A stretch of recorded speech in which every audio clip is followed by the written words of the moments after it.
Terima kasih sudah klik video ini. Tapi jangan lupa guys, klik tombol subscribe karena subscribe itu gratis. Dengan subscribe kamu support channel ini terus untuk upload hampir setiap hari. Ingat, subscribe itu gratis. Gak ada ruginya kamu klik tombol subscribe guys. Selamat menonton. Enjoy.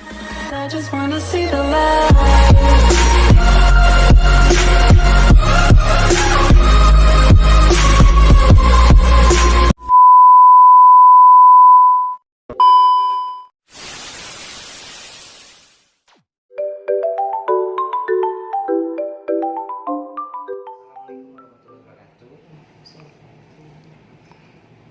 Perkenalkan, nama saya Muhammad Akmal. Di sini mewakili seluruh anggota kelompok mata kuliah UMKM Koperasi. Di sini saya terima kasih kepada Bapak yang sudah meluangkan waktunya untuk diwawancarai tentang koperasi. Nah, ini Pak, mohon maaf, kalau boleh tahu nama Bapak siapa? Saya Dodi Hermawan, saya di sini sebagai pengelola atau job desk saya sebagai teller dan administrasi kebetulan. Untuk di koperasi BMT ini ya? Iya, untuk di koperasi BMT Manggatila Berkah. Kalau untuk ininya Pak, awal mula membangun koperasi ini sekitar tahun berapa Pak, kalau boleh tahu? Untuk lebih tepatnya itu sekitar tanggal 13 bulan Maret 2013 kalau saya nggak salah. Itu awal mula pendirian yang didirikan oleh beberapa orang atau pengelola yang awal yang mendirikan BMT Mardotila atau Koperasi Syariah ini. Dan kebetulan beliau sudah nggak di BMT lagi. Kebetulan tinggal hanya ada satu, Pak Abdullah, yang kebetulan saat itu sebagai pendiri juga, dan sisanya ya mungkin masuk di, kan pendirian 2013 masuk di 2015, ada yang 2015, ada yang 2013 akhir.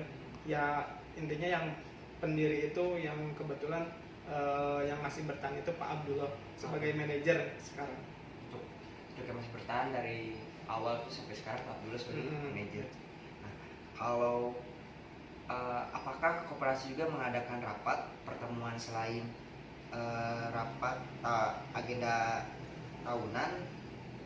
Untuk kalau rapat anggota, biasanya itu rapat anggota tahunan itu di koperasi istilahnya wajib, bukan harus diadakan. Soalnya untuk evaluasi juga, terus ada juga sebagai laporan bagaimana pengelolaan selama, biasanya kan itu 1 tahun sekali ya, jedanya 1 tahun sekali. Itu merupakan laporan kepada anggota, terus ke pengurus. Jadi selama 1 tahun periode itu apa saja yang dilakukan, khususnya BMT Mardotila dilakukan, seperti keuangannya bagaimana, siklus keuangannya apakah ada SHU setiap bulannya stabil atau tidak. Yang pasti rapat anggota tahunan itu harus dilaksanakan supaya kita ada laporan juga ke pihak anggota, jadi anggota tahu, oh begini keuangannya seperti ini gitu. Kalau ininya bagaimana perkembangan pemberian pinjaman di koperasinya Pak? Untuk pemberian pinjaman sendiri, BMT biasanya misalkan ada anggota yang mengajukan pembiayaan ke BMT, baru BMT bisa memproses, ataupun ada istilahnya kalau dikoperasikan harus jadi anggota dulu, baru dia si anggota itu misalkan udah jadi anggota beberapa bulan untuk melakukan pengajuan pembiayaan, baru bisa diproses. Selama ada seorang nasabah atau yang meminjam uang ke koperasi, pernah nggak Pak di suatu peristiwa kejadian misalkan hilang atau barang rusak itu, untuk jaminannya itu selama Bapak di koperasi ini? Kalau untuk misalkan jaminan yang disimpan di koperasi, ya misalkan hilang atau rusak itu selama Bapak di... Kalau untuk jaminan dan kerusakan, misalkan jaminan atau agunan yang disimpan di koperasi oleh anggota, alhamdulillah selama ini belum ada yang sampai kehilangan ataupun rusak. Soalnya kami kan menyiapkan juga yang namanya safety box atau safety case, yang namanya brankas, itu kan perlu supaya jaga-jaga lah istilahnya. Cuma pas kemarin kita kejadian yang banjir itu, Iya. alhamdulillah juga air belum naik dan kebetulan si brankas disimpan di bawah, air kan otomatis masuk. Alhamdulillah nggak sampai yang namanya BPKB, sertifikat rumah yang kayak gitu nggak sampai rusak Pak, alhamdulillah. Soalnya kami juga harus benar-benar istilahnya menjaga kepercayaan anggota juga yang dimana menyimpan agunan ke kita. Nah, kalau ini juga Pak, kan namanya kita untuk di koperasi sendiri kan bila mana ada yang pinjam uang otomatis nggak pakai ya Pak ya. Nah, untuk Bapak selama di koperasi, masalah secara menghadapi masalah orang-orang yang kredit macet atau hambatan yang lain itu bagaimana Pak? Ya, itunya Penyelesaiannya gitu Pak. kalau di BMD sendiri kebetulan kan kita berjalan dari 2013, sekarang di 2021 lah, banyak sekali peristiwa atau kejadian-kejadian yang kita alami atau seperti tunggakan macet, anggota yang kabur masih punya tunggakan kita terus kabur. Dan untuk penyelesaiannya kami mencari si anggota tersebut. Pertama kita mencari dulu apakah masih ada misalkan dialamatkan, misalkan pas pertama itu kan ngasih KTP, yang namanya KTP otomatis kan identitas dia, tinggal pas pertama pengajuan juga dia kan dilakukan survei, otomatis kita tahu di mana rumahnya. Kalaupun misalkan dia melakukan istilahnya macet atau tunggakan, kita cari ke rumahnya, terus kita selesaikan bagaimana ini. Biasanya seperti itu, istilahnya kekeluargaan. Kami tidak seperti yang lainnya lah dengan mengambil barang dia, misalkan untuk pembayarannya kita selesaikan dulu secara musyawarah. Misalkan dia bisa menyelesaikannya seperti apa, apakah bisa istilahnya di reschedule atau di akad ulang istilahnya, ataupun bagaimana. Intinya kita cari solusi lah. Beberapa pengalaman yang kita hadapi di lapangan bermacam-macam masalah lah. Sampai saat ini masih ada juga anggota-anggota yang masih katakan nunggak atau macet dari awal berdiri 2013 itu. Jadi ini ya, untuk menghadapi seperti itu ya lihat si peminjam juga, terus tetap juga kan informasi maksudnya untuk si peminjam itu apakah masih di sini atau jadi tetap dipantau terus gitu lah. Nah, untuk dari pihak manajer sendiri untuk memantau si karyawan agar menyalurkan dana ke peminjam seperti apa Pak? Nah, untuk yang tadi ditanyakan bagaimana cara memantaunya, kami melakukannya. Jadi ada untuk misalkan peminjaman rate 5 juta ke atas, kita melakukan pencairan di kantor. Jadi si anggota datang ke kantor. Soalnya kan si pertama pembiayaan lumayan besar, terus kita harus tahu juga orangnya seperti apa. Istilahnya pas survei itu kita kasih tahu, misalkan pengajuan 5 juta ke atas itu harus pencairan di kantor, walaupun dia di mana lah rumahnya, sebagai keseriusan dia untuk datang ke kantor. Ya minimal mengetahui di mana kantor BMT itu berada kan, seperti itu. Terus untuk pencairan yang di bawah 5 juta masih bisa dilaksanakan di rumah. Itu pun kita ada istilah rolling. Misalkan rolling surveyor itu yang melakukan katakanlah si A. Nah, nanti pencairannya itu yang B, supaya tidak ada istilah ini mah misalkan keluarga atau apa gitu istilahnya. Kalau misalkan ada keluarga si pihak pengelola yang melakukan pembiayaan, kita enggak melakukan, misalkan keluarga saya melakukan pembiayaan ya. Nah, nanti pencairannya enggak sama saya, tapi sama orang lain, supaya mengetahui juga. Terus pihak manajer juga biasanya ikut mendampingi, di mana ketika misalkan ada pengelola yang keluar lah istilahnya, ada yang mengetahui juga, sudah tahu lah gitu maksudnya, diketahui oleh yang lain juga, jangan sampai loss lah istilahnya. Seperti itu monitoringnya. Nah, untuk di koperasi BMT sendiri kan namanya setiap koperasi mempunyai syarat dan ketentuan ya. Nah, untuk di BMT sendiri syarat ketentuan yang diberikan Pengajuan. kepada nasabah untuk mengajukan peminjaman apa aja sih Pak? Untuk syarat-syaratnya itu cukup ngasih KTP, Iya. fotokopi KTP, Iya. KK, sama biasanya kan yang kayak rekening listrik yang kayak gitu, terus rekening pribadi Iya. itu dilampirkan biasanya. Yang pasti harus ada, misalkan yang datang itu karyawan istrinya, Iya. harus diketahui oleh suaminya. Jadi fotokopi KTP suami istri lah gitu. Terus untuk nanti kan kami ada 2 pembiayaan yang murabahah sama rahan itu. Untuk yang rahan kan ada agunan atau semacam jaminan. Jaminan. Misalkan ada BPKB, nanti dilampirkan fotokopinya. Fotokopinya. Terus misalkan dia udah ngisi form juga, form yang disediakan oleh pihak BMT, mengisi form, misalkan pengajuan berapa, terus mengisi tempat tanggal lahir yang seperti itulah, yang lazim lah Yang lazimnya untuk pengajuan ya Pak. nanti itu udah diisi sama dilampirkan persyaratan yang lain. Nanti kami di sini evaluasi dulu atau dicek dulu. BI checking. Kalau BI checking sih Apa itu? bukan BI checking, lebih ke istilahnya dikomitekan kalau di kami, istilahnya dirundingkan dulu pembiayaannya. Kan nanti kan ada istilahnya waiting list, listnya siapa saja yang sudah pengajuan. Nanti ketika ada pihak BMT mau survei dulu, biasanya survei dulu ke tahap survei. Kalau misalkan oke, kan survei enggak hanya misalkan anggota, terus pihak BMT datang ke rumahnya, tidak BMT tidak hanya meminta informasi anggota yang pengajuan itu, tapi meminta informasi ke tetangga atau orang-orang terdekatnya lah istilahnya. Orang itu seperti apa, supaya jadi bahan acuan pihak BMT juga. Untuk mengakses Nah kalau misalkan udah ACC, baru nanti pihak BMT mengabari, misalkan hari apa, jam berapa, kan biasa kayak gitu. Nanti pihak BMT ke kantor atau ke rumahnya, atau si anggota ke kantor, seperti itu prosesnya.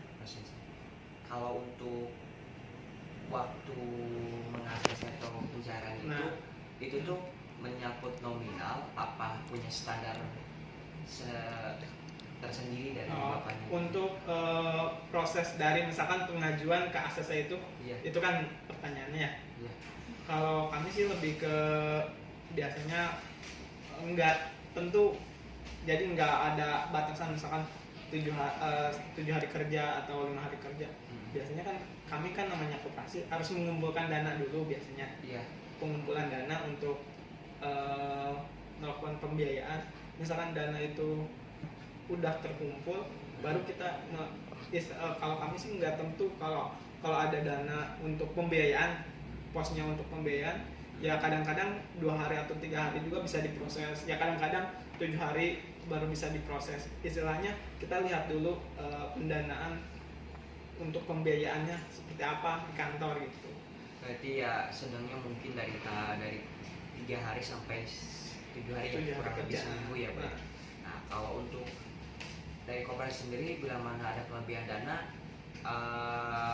itunya gimana Pak? Dan pihak, kan misalkan koperasi nih punya kelebihan dana, nah cara mengatasinya gimana Pak? Kalau kelebihan dana yang saya tahu sih nggak sampai ke kelebihan dana seperti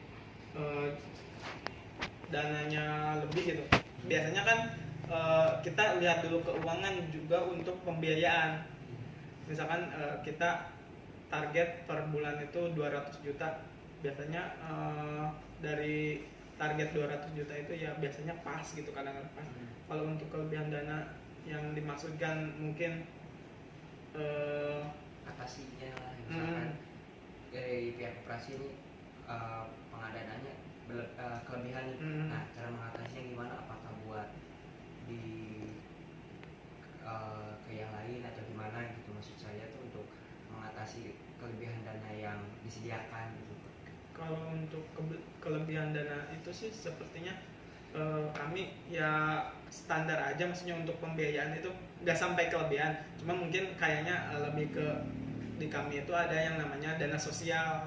Dana sosial itu didapatkan dari misalkan kan anggota pencairan itu kan ada administrasi. Iya. Nah itu udah mencakup dana, istilahnya dana sosial atau di kami kan infak namanya. Nah untuk peruntukan infak itu kami biasanya melakukan acara-acara yang misalkan di acara PHBI santunan yang kayak gitu. Terus kami sudah rutin juga acara santunan di setiap Ramadan. Jadi ada posnya di infak itu. Kalau selama di korporasi juga pernah nggak sih Pak mengalami namanya kesulitan dana? Kalau kesulitan pasti ada yang namanya kesulitan dana itu ketika, apalagi sekarang ya, Iya. di pandemi ini, untuk kesulitan dana itu yang disebabkan oleh anggota itu sendiri. Biasanya seperti kan kita ada beberapa banyak yang waiting list untuk pembiayaan, tapi kan dana kita belum terkumpul istilahnya. Yang tadi saya katakan kalau ada pembiayaan kita harus menunggu dulu dana terkumpul kan. Iya. Nah untuk kesulitan dananya itu yang disebabkan oleh anggota sendiri yang menunggak angsuran biasanya kan. Untuk sekarang sendiri kan lagi masa seperti inilah. Iya. Orang-orang juga lagi benar-benar istilahnya sulit lah, semua sektor lah kena gitu, nggak hanya koperasi, terus perusahaan. Kami juga kan kebanyakan anggota di perusahaan, otomatis kan ada yang dirumahkan, ada yang pembayaran gajinya misalkan potongan berapa persen gitu. Banyak anggota juga yang mengeluhkan seperti mereka dirumahkan, otomatis kan kitanya juga jadi tersendat atau nunggak. Otomatis kan si angsuran jadi tidak masuk ke kita. Nah itu kekurangan dana yang mungkin kita alami, kesulitannya. Nah, untuk Bapak di sini mempunyai target nggak kepada anggota untuk memberikan pinjaman gitu, targetnya untuk melakukan simpan pinjam dari Bapak sendiri? Nah untuk target ke anggota biasanya di koperasi lainnya misalkan kita udah melakukan dulu simpanan baru bisa pembiayaan, biasanya kan gitu. Misalkan anggota itu jadi anggota kita kan nanti ada yang namanya simpok, simpanan pokok, harus menyimpan simpanan pokok.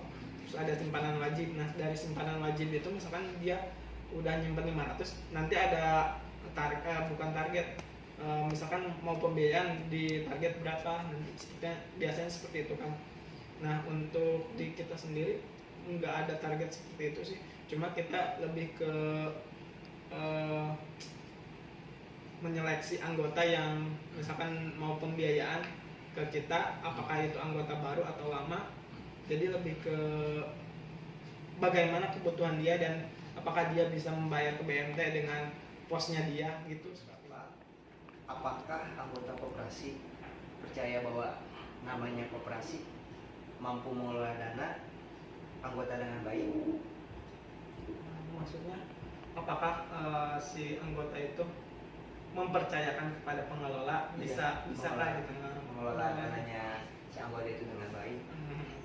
Kalau lebih ke pandangan kita ya, maksudnya apakah si anggota itu dapatkah mempercayai kita sebagai pengelola dengan mengelola keuangan yang dia simpan di BMT misalnya seperti itu ya. Kalau seharusnya sih anggota mampu percaya kepada kita dengan dia menjadi anggota di BMT ini misalkan. Kalaupun dia nggak percaya, nggak mungkin kan dia misalkan melakukan menjadi anggota di BMT. Otomatis kan dengan adanya yang tadi RAT, rapat anggota tahunan, otomatis kan kita melaporkan bagaimana siklus keuangan yang kita alami atau proses selama misalkan 1 tahun sekali kan dilaporkan kepada dia. Terus ada yang namanya SHU, hasil usaha yang nanti akan didapatkan si pihak anggota berapa. Itu kan diperlukan kan koperasi dari kita, oleh kita, untuk kita. Prinsipnya kan seperti itu. Jadi ya harus anggota percaya kepada pengelola. Untuk kesan-pesannya dari Bapak kepada nasabah apa? Kalau untuk maksudnya kesan selama saya di koperasi. Kalau untuk kesan-kesannya sih selama saya menjadi pengelola ya, menjadi pengelola di BMT Madratil Berkah ini, banyak sekali. Yang utama jadi mengetahui bagaimana karakter si anggota seperti itu seperti apa, dengan cara kita pas awal survei seperti apa, jadi mengetahui alur seperti keuangan itu seperti apa. Yang sebenarnya sih koperasi sama perbankan hampir-hampir sama ya, mengelola keuangan. Nah, cuma lebih ke, kalau koperasi lebih ke mikro, kalau perbankan makro ya. Nah, jadi saya mengetahui, kebetulan saya di BMT pernah jadi marketing juga, jadi teller, terus administrasi. Jadi alhamdulillah jadi mengetahui apa itu koperasi, yang pengelolanya seperti apa. Terus untuk pesan-pesannya mungkin buat teman-teman juga ya, bila mana suatu saat udah jadi pengelola di koperasi, ya minimal tahu lah seperti teorinya seperti apa gitu. Terus sebenarnya sih teman-teman juga bisa membuat sebuah koperasi, misalkan minimal di kelas itu sendiri. Soalnya saya juga waktu jadi mahasiswa pernah melakukan itu. Jadi alhamdulillah, seperti ketika banyak manfaatnya lah. Seperti ketika kita ada kekurangan, misalkan untuk pembayaran ke kampus, misalkan kita kan ada koperasi di kelas itu, kan bisa dikelola di kelas. Dengan kita misalkan menyimpan simpanan di koperasi kelas kita, otomatis kan kita bisa ada istilahnya harapan gitu, tidak perlu ke koperasi lain. Dan kita, soalnya kita kan di kelas juga ada, sebenarnya teman-teman bisa gitu dengan istilah kecil-kecilan lah gitu dulu, dengan belajar gitu. Mungkin seperti itu. Bapak, ini saya di sini mewakili seluruh anggota kelompok. Terima kasih banyak Bapak sudah meluangkan waktu untuk diwawancarai. Mohon maaf bila mana ada salah kata atau perilaku yang tidak sengaja. Wawancara ini saya tutup ya Pak ya. Ya.